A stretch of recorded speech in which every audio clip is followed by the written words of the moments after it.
Buenas, ¿cómo andan todos? Vamos a hacer el ejercicio 5 de la guía 5 de momento de inercia.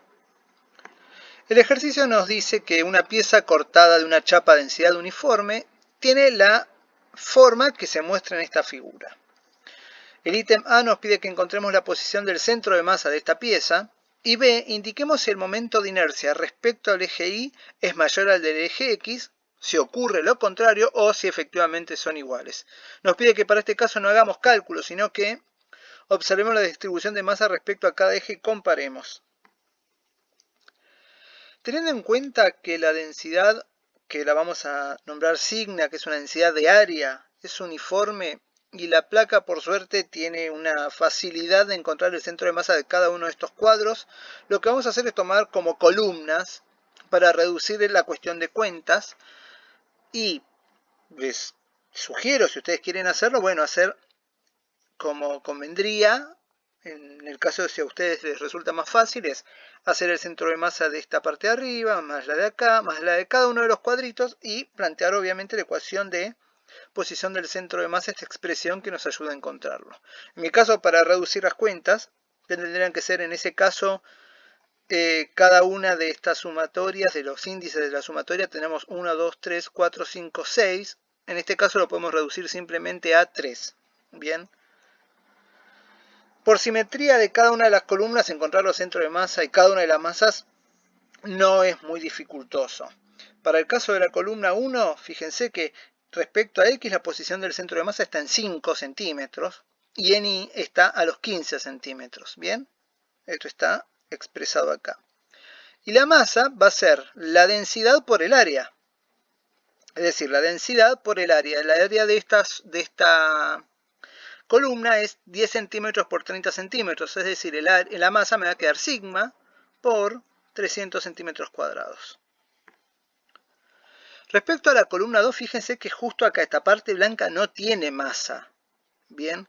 Pero si analizamos la columna completa, la posición del centro de masa de esta columna 2 va a estar de manera obvia, creo yo, si no me consultan, 15 centímetros en X y 15 centímetros en Y. Bien, recuerden que la posición del centro de masa no tiene por qué, no necesariamente debe estar donde hay masa específicamente, sino que puede estar fuera del cuerpo. Bien. ¿Y el área qué va a ser? La masa ¿qué va a ser? Va a ser la densidad por este cuadradito rojo más la densidad por el área de este cuadradito rojo.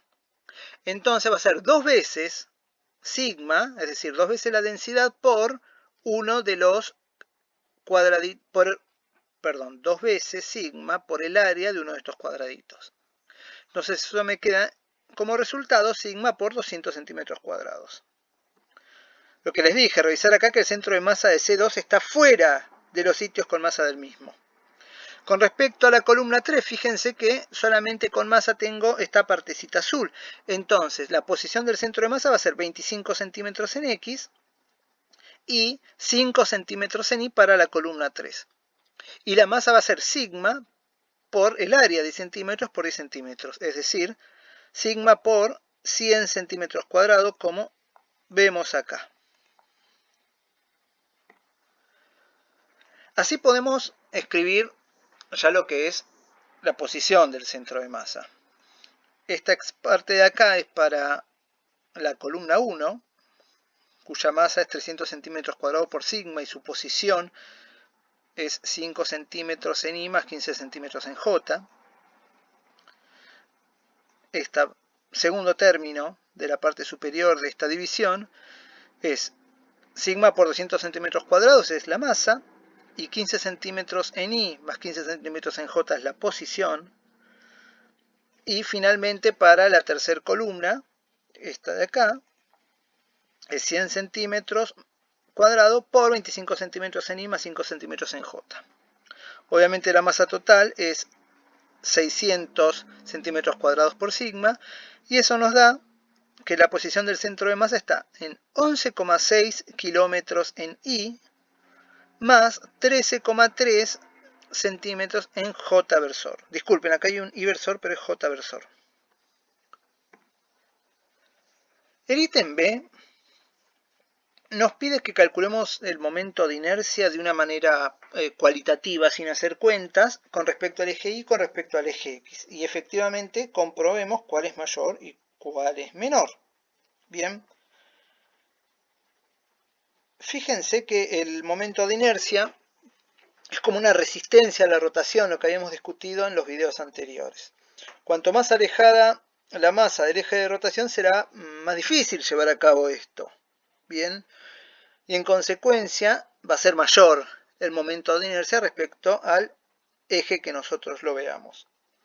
Las cuentas se las vamos a dejar a ustedes, pero recordemos que del ítem previo la posición del centro de masa en X es menor a la posición del centro de masa en Y. Bien, esto que estábamos viendo acá. Y veamos cómo se observa la cantidad de cuadritos respecto al eje de rotación. No lo vamos a discutir, pero nos gustaría que ustedes logren comprobar esto. Por eso el ejercicio pide que sea 50, para que ustedes puedan discutir efectivamente cuál es mayor. Yo les digo que la distribución respecto a un eje que pasa por X es mayor al momento de inercia que pasa por Y. Bien.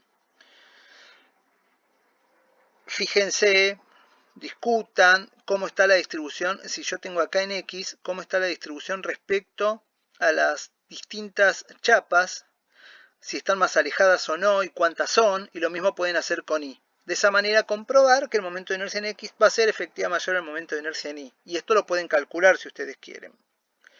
Una aclaración importante, que es que cuando ustedes calculan el momento de inercia de una distribución de masa continua, no deben minimizar una masa puntual del centro de masa. Es decir, no tienen que calcular el momento de inercia de una manera discreta con respecto al centro de masa. Eso es un error y es grave. Por ejemplo, para que se den cuenta que no es así, imagínense un disco, como el del video anterior, también girando por un eje de simetría que pasa en su centro.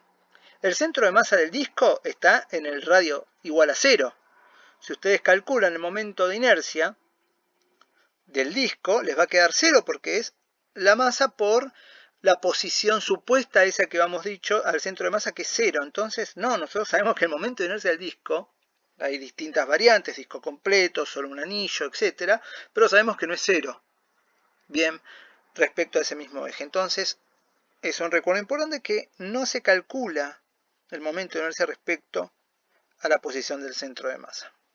Bueno, espero que puedan continuar con los ejercicios. Cualquier cosa me escriben abajo en los comentarios y si no, me mandan mensajes por el aula virtual. Saludos.